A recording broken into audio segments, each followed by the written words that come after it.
Regional ring road నిర్మాణంలో కీలక అడుగు పడింది. హైదరాబాద్ ఉత్తర భాగ నిర్మాణానికి కేంద్రం టెండర్లు ఆహ్వానించింది. 4 లేన్ల ఎక్స్‌ప్రెస్ వే కోసం టెండర్లు పిలిచింది.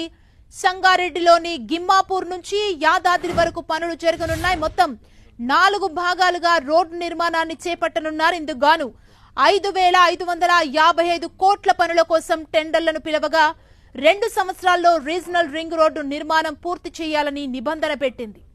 సంగారెడ్డి జిల్లా గిర్మపూర్ గ్రామం నుంచి రెడ్డిపల్లి గ్రామం వరకు 34.5 కిలోమీటర్ల ఒక భాగం కాగా, రెడ్డిపల్లి గ్రామం నుండి ఇస్లాంపూర్ గ్రామం వరకు 26 కిలోమీటర్లు రెండో భాగంగా నిర్మించనుంది. అలాగే ఇస్లాంపూర్ నుంచి ప్రజ్ఞాపూర్ వరకు 23 కిలోమీటర్లు మూడో భాగంగా రోడ్డు నిర్మాణం చేపట్టనున్నారు.